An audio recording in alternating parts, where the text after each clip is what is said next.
Good morning, live from Los Angeles. It's Rabbi Ariana Sherman and Rabbi on the Sidelines, where we speak about the intersection of sports and faith.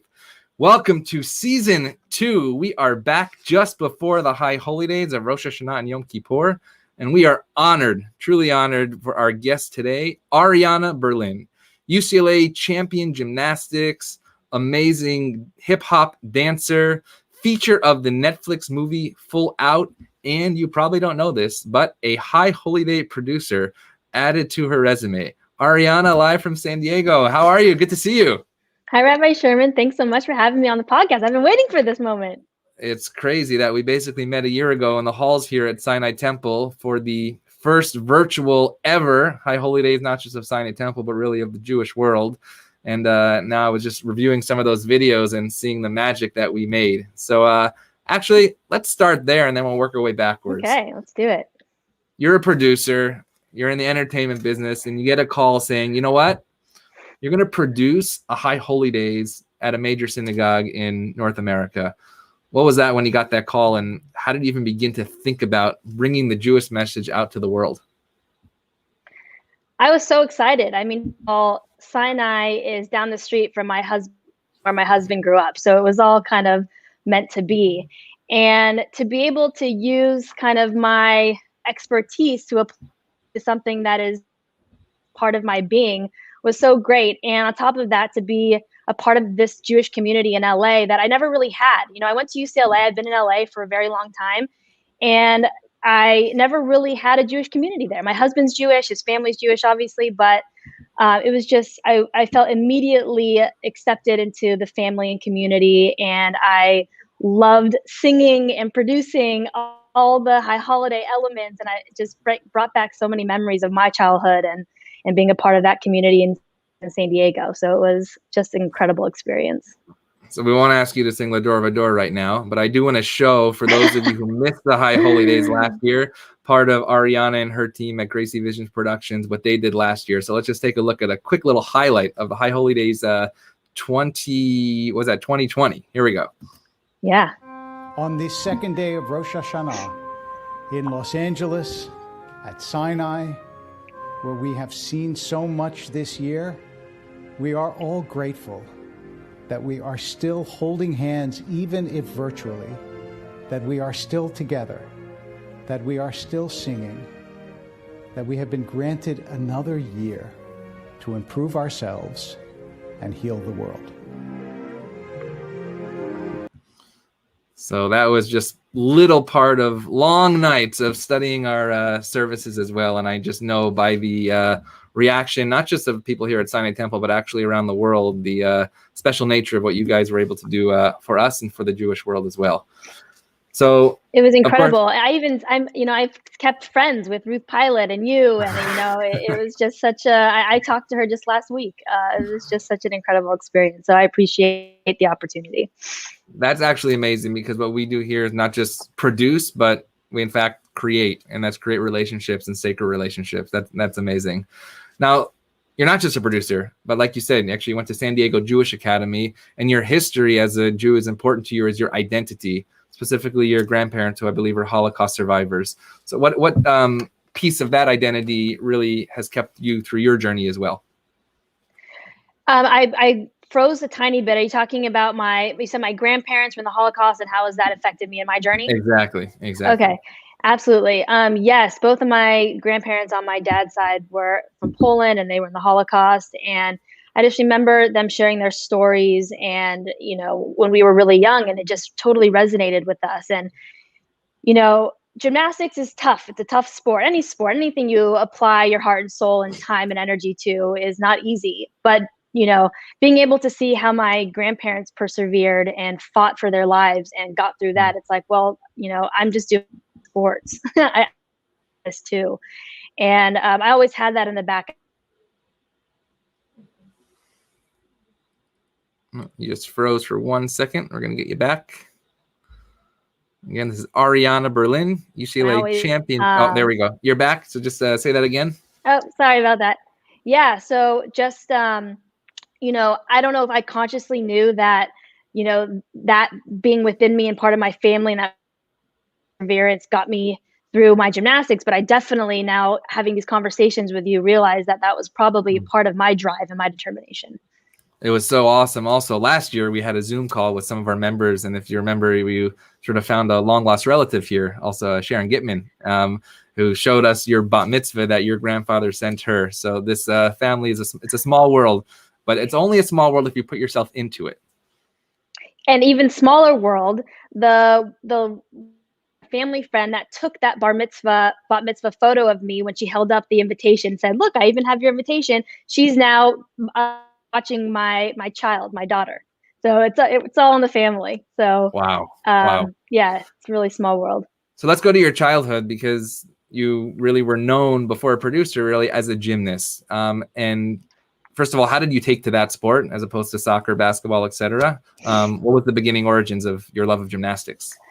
I think I just had so much energy, and my parents were like, "What the heck are we going to do with this kid to tire her out?" And I just loved flipping around. I was a daredevil. I had no fear. And I think that's the sport that you kind of do when you don't have any fear. And I immediately just loved it. And, I was always the driving force to keep going. You hear of children and their parents are more of the driving force. And my parents always said, "Look, if you don't want to do it anymore, we don't need to invest our time, energy, and money, for you." And I was like, "Nope, this is me. I want this." And I knew from a very young age, I had role models like Dominique Moceanu and, Kim Zmeskal, Dominique Dawes. And I knew that I wanted to be the best. And so from a very young age, I think I did soccer once. I think I scored a goal for the opposite team. So we knew that wasn't in the cards. And that was really the only other sport I remember ever really trying as a kid. And I was a one woman, just always loved it. So then what about the top, right? Most children sit in this chair right here, and I say, "What do you want to be when you get older?" And they say either a dancer or in the NBA. But you knew that you could do it. How did you know that you had that talent to, in fact, aim towards the Olympics at first? I think, I always excelled at a young age. So I was always like a really young, competing at the higher levels. And I just kind of moved up very quickly. And it got to a point where I was in 4th grade. I'm living in San Diego. And it was like, okay, we need to make a change, because there's no gym really locally that can get you to that next level. And that's where, when my mom started commuting, driving me from San Diego, Orange County, 5-6 days a week to train. Wow. Okay, I'm in 4th grade. I'm getting out at lunchtime every day to pursue something. Everyone's making sacrifices, not only myself but my family. So this means something. I'm trying to get to somewhere, and it was always the top for me, which was the Olympics, and then obviously competing in college. Those were the goals. So we say that we plan or right, and God laughs, right?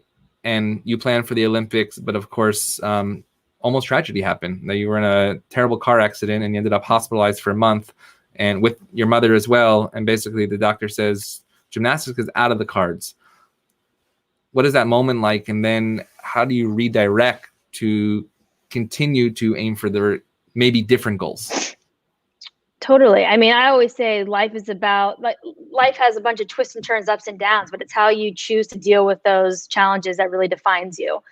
And I don't think it really hit me. I don't think I really believed it when it was happening. Even when I was in the accident, I'm in the intensive care. I'm in the hospital. I have literally casts on both of my legs, all the way from my thigh to my shins, on my wrists, chest tubes, the whole 9 yards. And I'm still like, well, I'm going to be a gymnast again. It didn't even cross my mind that this was over. And it wasn't until I went to a follow-up doctor's appointment, maybe a year down the line, where the doctor said, "I don't think gymnastics is in the cards for you." But even hearing that, that was a really tough moment, because that you're hearing that from a professional in their field. Someone who is a professional in their field is saying you can't do it. So you would think, I'm going to believe that person. I couldn't. I had to just, figure out my own journey, see for myself what I could do, what I couldn't do, what my limitations were. And so I tried going back to gymnastics. At that point, I had a rod in my femur, and I was in so much pain that I just wasn't able to reach my full potential. And at that point, it was like, okay, next. And I always loved dance. And so I always had this passion for dance. And so I kind of redirected my passion for something that I could do to my full potential and reach, whatever goals I had in mind for that. And weirdly enough, came back around. I ended through dance, being the head coach of UCLA gymnastics at SeaWorld, dancing hip hop and breakdancing in her show. Asked her to walk onto the team. She said sure, gave me an opportunity, and ended up being an All-American and a national champion at UCLA. So life is crazy. So let's take a look at some of that competition. I believe this was UCLA versus Georgia as you are on the balance beam.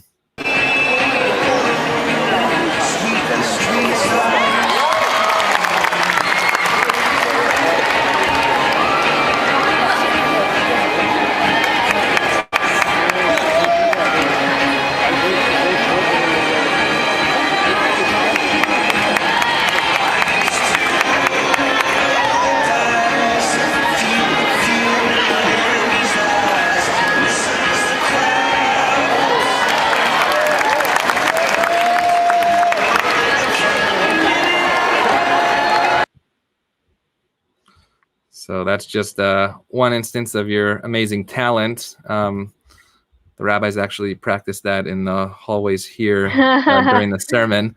Like 1 second. Sorry. Sorry. There we go. You're on the balance beam there. And there's been a lot of talk about the balance beam, especially during this Olympics in Tokyo with Simone Biles. And did she do the right thing, or what was going through her mind? And just off air, we spoke about the mental health part of athletics and also in gymnastics, what it's like to have, I guess it's called the twisties. First of all, take us through that video that we just saw in the amazing performance, right? What is it like to perform on this narrow balance beam? It's not like you have a whole basketball court that you can just throw the ball out of bounds. There is danger involved. So how do you overcome that fear, number one? Yeah, absolutely. I mean, I don't really think it gets easier. There always is that fear, you know, and even at the collegiate level, at the Olympic level, you are falling and you can fall. I mean, it's not like you do enough reps and you're immune. But it's just training your mind to be extremely focused. You know, you have to train the right way. You have to train consistently, you know, and build that confidence. So, you know, when you get into the competition on the competition floor, that you've done all the reps, you've done all the prep. You just have to now perform it and show the world what you can do. It's actually really funny that you chose that video, because if you look in the back, you'll see a bunch of women wearing the same shirt, and they are my breakdancing crew, and they are cheering in the background. And at that meet, we all came onto the floor as like the end of meet entertainment. Oh, 1 second. I'm going to come back and share that story again. One moment. This is Ariana Berlin. Oh, say that again. So you said you came back on the floor after that? Yeah, so after the meet, me and my crew, the ones that were in the back there, we all did like a breakdancing hip hop performance to kind of round out the meet. And I literally went to the locker room, threw on my hip hop gear over my leotard, ran back out, and got to do that. So it was just an awesome moment for all of the worlds to collide, and for dance, which is ultimately what got me to UCLA. So you said you just worked with Simone Biles before the Olympics in terms of promoting her tour. Tell us your thoughts about mental health, and did she do the right thing, and what can we learn from that experience? Totally. She had no choice. I don't think the person that hasn't been a high level gymnast can't really understand it unless you've gone through it. And I think every single gymnast at her level, my level, has dealt with the twisties, which is basically you lose your twisting. You don't know where you are. You know, it's a mind-body disconnect. Wow. You're running full speed ahead towards, you know, end of a floor exercise mat, not knowing what the heck is going to happen if you jump in that air. And that is frightening. And Simone's skill level is like 1,000 million times harder than anything that I could possibly even imagine doing. So to catapult your body into the air and try and do what she does, it's just ripe for injury. I mean, there's just no way around it. And you know, you hear a lot of people, mental health is a lot of people deal with it. You hear Michael Phelps, you know, different like athletes dealing with it, but you hear it after the fact. You don't see it unraveling, unfolding in front of your eyes when you are the top person that everybody at this Olympic Games is looking to watch you win gold in every aspect of the Olympics. And it was I think it just brought a lot of awareness. I think it kind of, as sad as it was for her, and it was so hard to watch.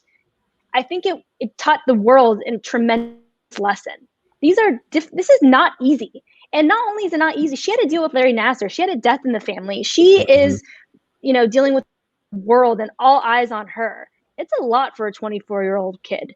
So, as tough as it was for her Olympic run, it meant so much more to the world to watch that and to have a better understanding for mental health.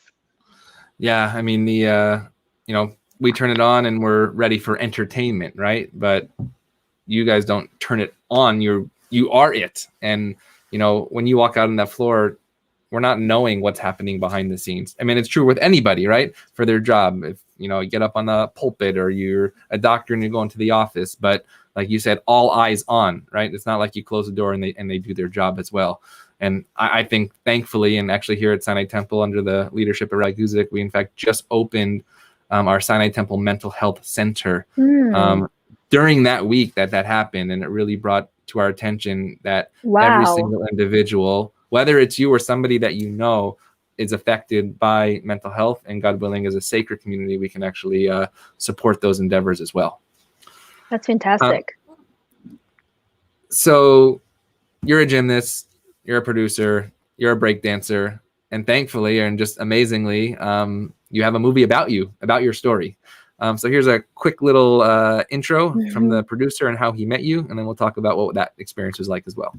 An Olympic caliber gymnast who had aspirations of going to the Olympics and then got into this big car accident which prevented her from pursuing a gymnastics career. She switched gears and made a comeback in hip-hop dancing, became a professional hip-hop dancer, and then went back and pursued kind of her second dream, which was going to UCLA gymnastics and winning an NCAA championship. So when I heard this story, I said, this has to be made into a movie. It's a great story of grit and determination and the human spirit. I've met a lot of people in my life that live their lives fully on a day-to-day basis. No one lives their life in more living color than Ariana. Over the course of the last 2.5 years, I put together the financing, I put together the crew and the cast and everything, and we're about to make this great movie.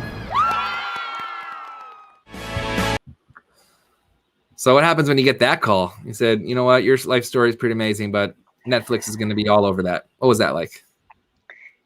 So I'm in the industry, and I was in the industry as talent, trying to be a dancer in that world. So I know when things are promised and delivered. I know when you're going to an audition and you're making it to the end and then you're cut.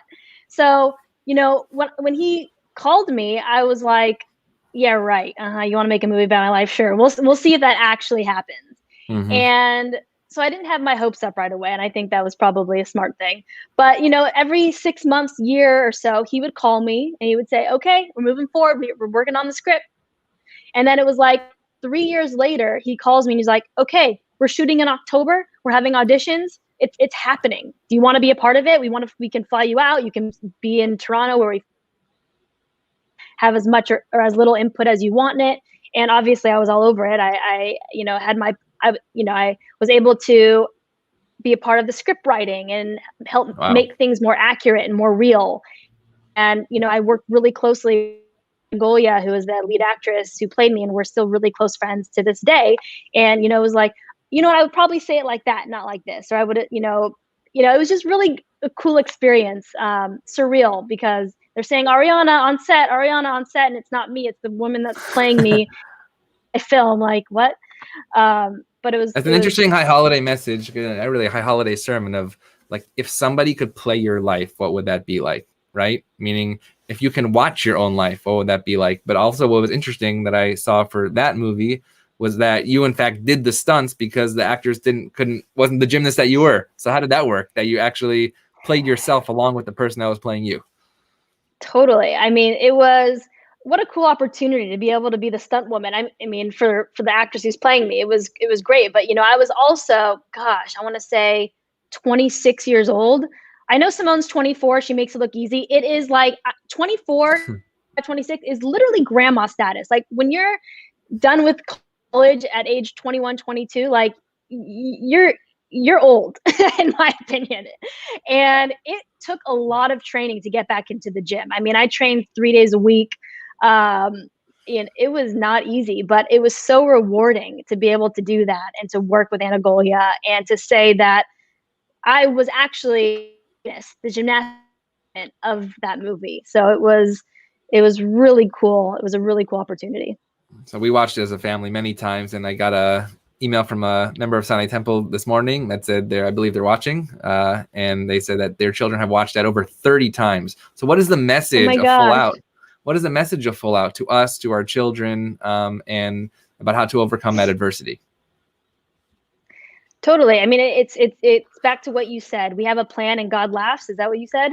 Mm-hmm. But it's how you deal with those challenges. You know, I've been told gymnastics is done, and I could have sulked, and I could have gone into depression, and I could have, you know, sat in my room and just been mad at the world. Why me? How did this happen? And my life would have turned out a lot different. And I think it's being able to be flexible and shift and find the next great situation. And I think that's what Full Out shows. And look, sometimes it'll come around, and sometimes you can put yourself out there, ask, you know, to Miss Val that last night at rehearsals at SeaWorld when I hadn't done gymnastics in years and said, Miss Val, it has been my dream to be a gymnast for you at UCLA. Like, what do I have to do to be a part of your program? And she said, okay, you're in, kid. Wow. That never happened. So it's really just telling you, you know, stay positive, be able to be flexible, you know, and don't be afraid to ask and put yourself out there, because, you know, people will give you a chance. Yeah, it's funny you say don't be afraid to ask, because before you said, well, how are you getting this person, that person, the podcast? And actually, I haven't been afraid to ask. And what's been amazing is when you ask, I think it's important to understand that you can't be afraid of no, right? Because if you get a no, then the next time you might get another no, but you also might get a yes, right? And I mean, that's how we built sort of this platform. And that's how, you know, same thing for the holidays last year. Like, we weren't afraid to ask, and we were able to really build something that I think set the bar high, which I know you have done as well. I want to go back to sports for a moment and then conclude with high holidays. And if you are watching here live on Facebook or YouTube and you have a question for Ariana, please type it in the chat. We'll see it here on StreamYard, and we'll be able to have Ariana ask that question or answer that question as well. For faith in sports, we talked about mental health, but let's put Simone Biles away for a second. Let's put adversity away, just in general. And I know you work in the sports world doing documentaries as well. What have you seen as not necessarily the level of faith, but is there an aspect of faith that exists in the sports world, and what does that look like? Absolutely. I mean, you see teams huddled up, you know, praying before, you know, even for our gymnastics before our competitions, we wouldn't pray, but we would all hold hands and we'd do some sort of like ceremonial, you know, gathering to get everybody focused and on the same page. And yeah, I think faith is definitely a big part. I mean, you see after there's a dunk, or there's a good competition, or there's a good this or that, you know, people are going like this, you know, it definitely plays a big role. Some bigger than others, depends how deep your faith is. But it's definitely there. And for me, you know, it's also a spiritual thing. You know, everything happens for faith in a different way. Like, you are doing something that is bigger than yourself sometimes, and it's your calling. And, you know, when you're up there on the beam and you know, something exudes out of you that's bigger than just, I'm just here to do a sport. You know, it's bigger than that. You're showing the world that, like, this is what I was meant to do here. And I was put on this earth to do what I'm doing and perform this and entertain you all.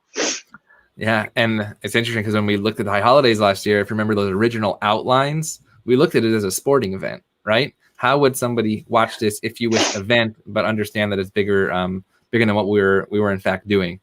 And I couldn't ask you this last year, but how has motherhood affected this whole idea of faith in sports, and how you want to now bring your child into this world? Oh my gosh. Every time she does anything that's like athletic, I'm like, she's going to be an Olympian. Like, I already think she's ahead of the curve. You know, Jimmy and I are, you know, we're like, we're not going to put the pressure on her, but, you know, we're both athletes. No, I mean, it's so rewarding. And I think, you know, being married to my husband, and he's Jewish, I'm Jewish, you know, I think it's important to us to have a Jewish household, and we'll introduce it to her in the way that we feel most comfortable, and hopefully that it's meaning. I think I told you this before. I grew up in a Jewish household. Obviously, I went to High Holidays, and that was kind of the extent. And then I went off to school. I didn't really go to High Holidays. I didn't really have a Jewish community, like I was saying. But I went on birthright with my husband. He was my boyfriend then. UCLA football player, by the way, just also in the athletic world. Go Bruins, a kicker. Yes. And we went on birthright together after our senior year in college. And I came back, I took a 5th year, and I picked up Hebrew, and I took that as my language. Oh, wow. And I kind of came full circle with it, and I found it on my terms, and it was important to me. And it was important to me to marry someone Jewish. And that was just my personal preference. And so, hopefully we can introduce it in a way where she feels empowered, and she, is the driving force, just like in sports, how I was saying. Yep. I don't want to be the driving force. I want her to, but I introduce it in a way that's welcoming for her. Actually, I would say as a rabbi, but actually as a parent now of 3, our children, the parents, both rabbis, our children have probably taught us more than anything that we have learned in rabbinical school in terms of how to teach ourselves about our own tradition as well. So we have a couple of questions, one from Stacy Carton, who I believe is in Baltimore. He actually used to cover sports for the Baltimore Jewish Times. Was the physical therapy in the film accurately depicted? If yes, you were incredible. So I actually got back into gymnastics. Wait, she got me into dance. So the aspect of like her getting me into dance, no. I guess it wasn't depicted like the physical therapy moves or like training, I guess. There was a lot of physical therapy that went on, a ton. And when I went to UCLA, I lived in the therapy room. That's all I did. I had a strength in my leg. I had a rod in my femur. I was in constant pain. So in terms of that, yes, but not in terms of like the storyline of how I got into dance. That had to be a little bit fabricated.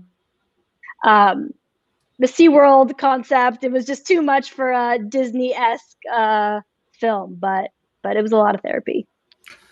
We have a comment from Alexa. I believe it might be from the Kashanis, who's a big fan of yours. Thank you for being so inspirational and showing us that anything is possible, which is definitely true.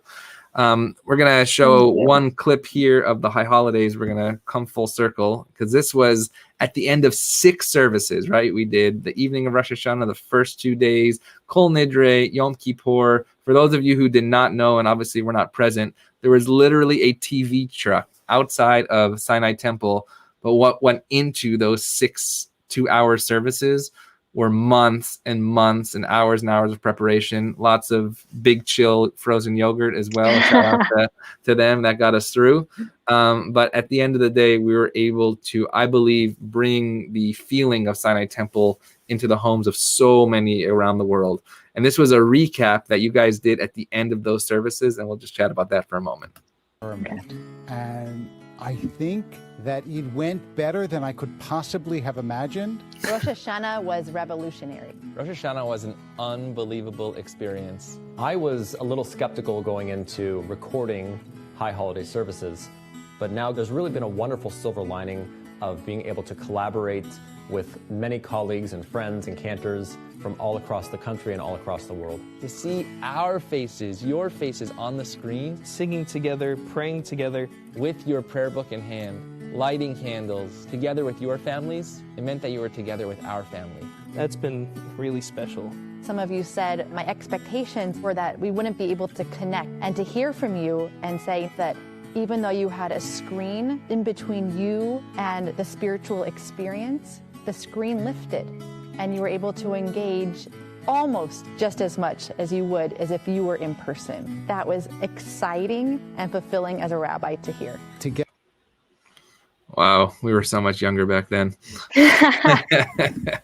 Now that you look at that video a year later, and now it's at the culmination of the whole thing, what did you get out of it? And what do you actually, based on that, what do you see as the role of, and we didn't talk about this, what would you see as the role of media and the role of production, if you wish, in religion going forward after going through that experience?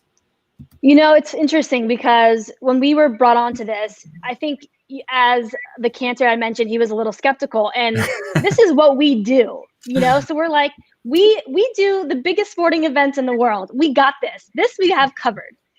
But I think the interesting part about it was we needed to make that connection, you know, with the audience, where you don't need to do that. You don't need to make the audience of a football game, a basketball game involved in it. They're just watching it for pure entertainment. But this is an emotional aspect that we needed to grasp. And figuring out how to do that was so interesting, and being able to pre-record and interview and do sing-alongs and really show on screen the entire Sinai community really come together and then see it unfold before your eyes is what really captured the essence of a digital, you know, high holiday where everyone felt connected. And I can see why, but that took a lot. I mean, it's a lot to figure that aspect out, because that is not what we do in sports.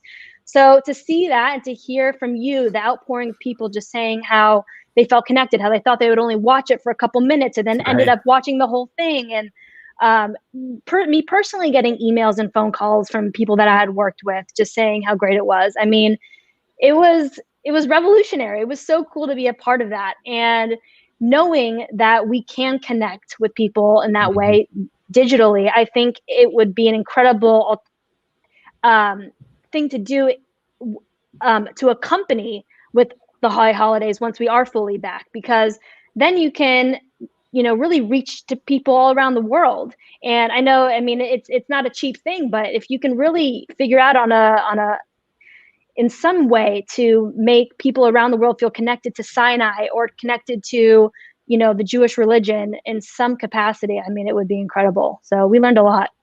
Yes, well, so did we, and we are grateful for your talents, both on and off the mat. And we're excited that obviously we got to see you walking around the neighborhood with your little one, and we hope that when you're here soon, perhaps we can actually do this conversation in person, and you can really, really meet those faces and families who we are here at Sinai Temple. We are so thrilled to welcome back Rabbi on the Sidelines Season 2, and we're always glad to have Ariana Berlin, really a member of the Sinai Temple family. We look forward to seeing you soon, and just thank you so much for your time, for your energy, and all that you do. Have a great day and an early Shana Tova. Thank you.